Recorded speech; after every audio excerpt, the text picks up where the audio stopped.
Mengapa kau meragukan Abang Hansel? Bab 750. Miguel terdiam. Carson berkata, "Putriku dari kecil hingga besar adalah bayi yang dipegang keluarga kami di telapak tangan kami.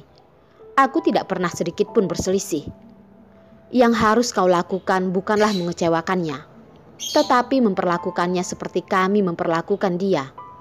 Menahan rasa sakit di telapak tangan.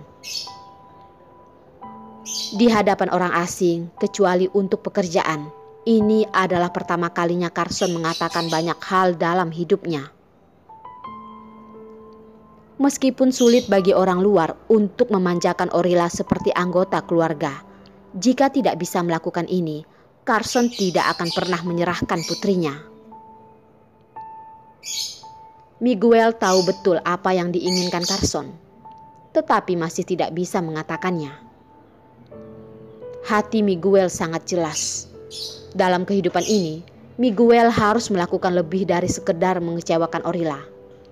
Miguel ingin Orilla terus menjadi putri kecil yang riang. Miguel adalah pendukung di belakang dan membuat bahagia Orilla, seperti ketika Orilla masih kecil. Miguel menjerit dan tidak berkata apa-apa. Carson bahkan tidak puas dengannya. Jika orang ini bukan pilihan oleh Orilla, Carson akan memilih yang lain.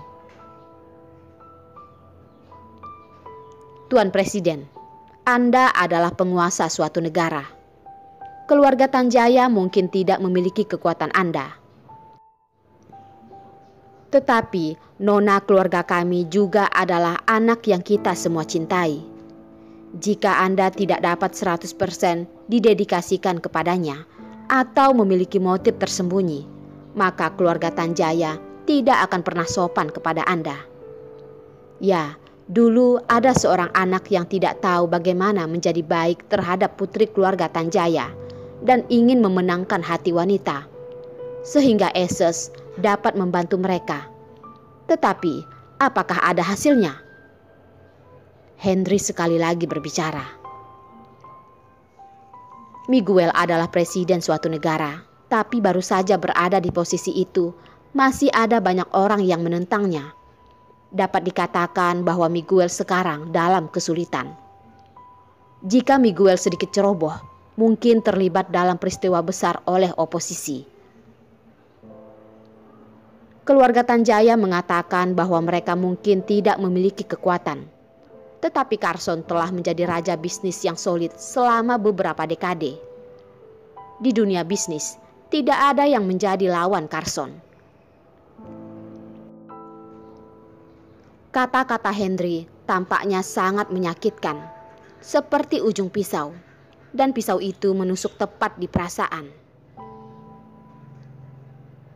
Tuan Henry, apa maksudmu dengan ini? Henry berbicara untuk tuannya. Tentu saja, Rick yang setia pada Miguel tidak tahan melihat tuannya dijebak. Apa yang saya maksud? Saya pikir presiden Anda sudah tahu jelas.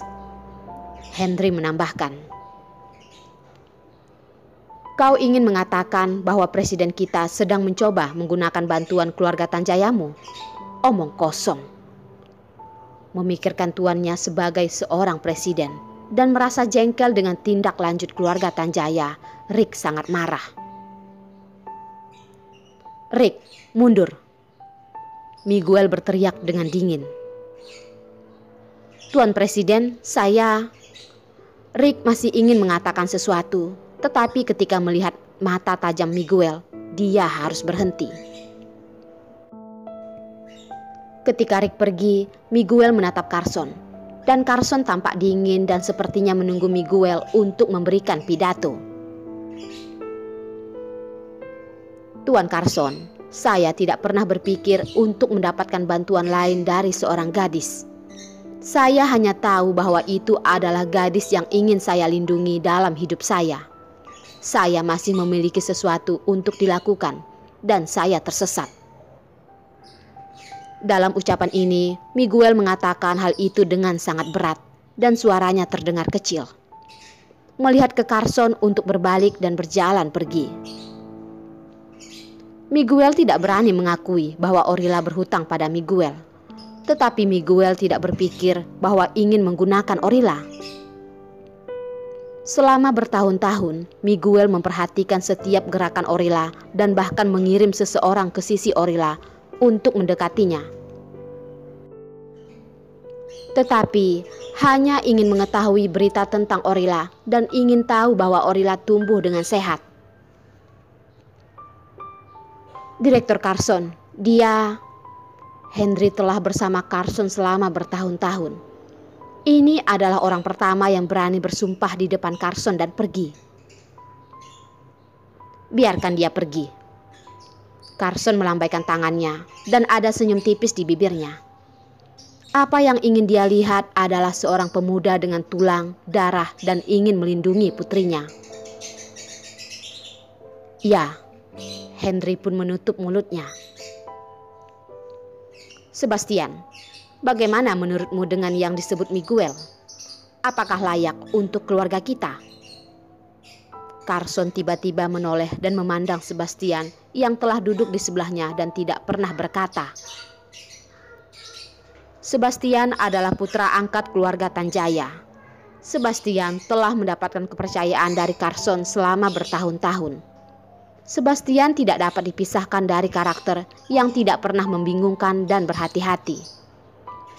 Sejujurnya, ketika dia mendengar Carson mengatakan bahwa dia harus memberikan waktu kepada Miguel selama setahun, itu seperti sepanci air dingin yang mengalir di atas kepalanya.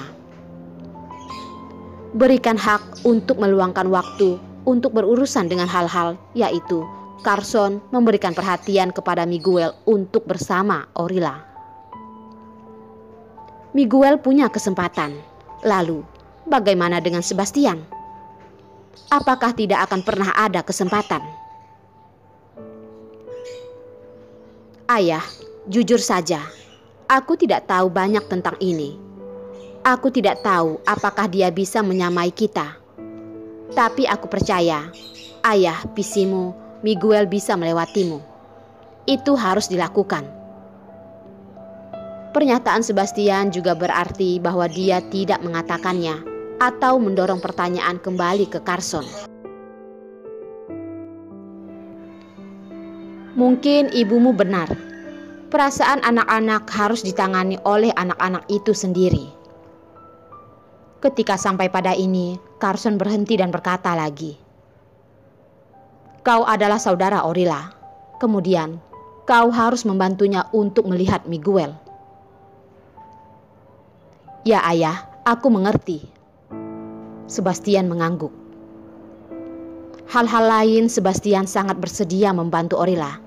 Tapi di tahun-tahun ini, Sebastian tidak peduli pada Orilla sebagai saudara.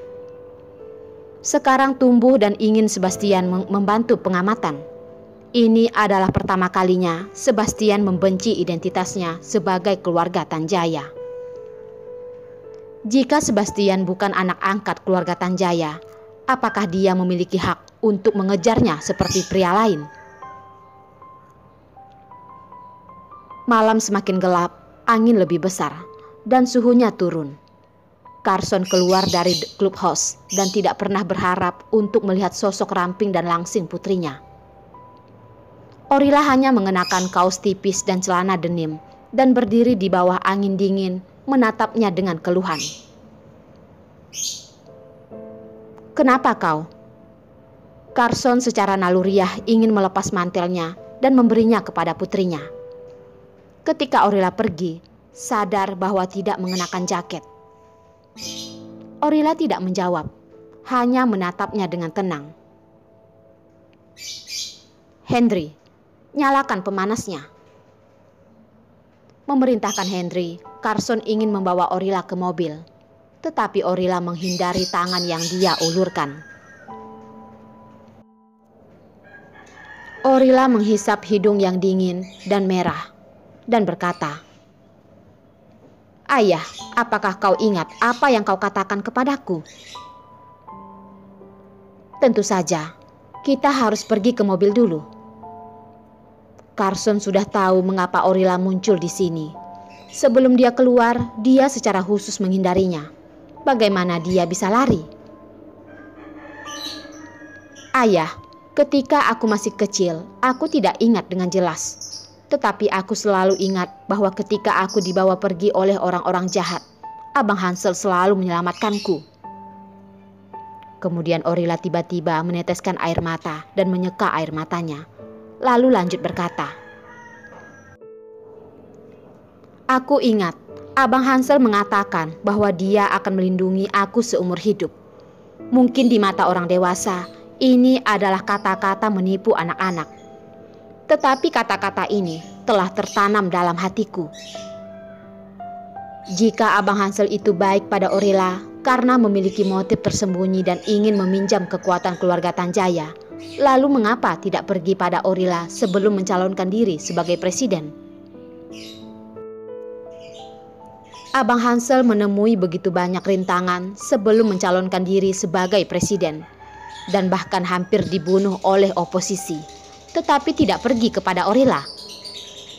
Bahkan jika Abang Hansel sekarang mencari Orilla, Abang Hansel juga diam-diam bertemu dengan Orilla dan tidak mau bertemu Orilla dengan identitas aslinya. Abang Hansel berpikir bahwa selain ingin melindungi Orilla, Abang Hansel tidak ingin Orilla membantu dengan kekuatan keluarga Tanjaya. Ini adalah Abang Hansel. Abang Hansel yang diam-diam melindungi Orilla.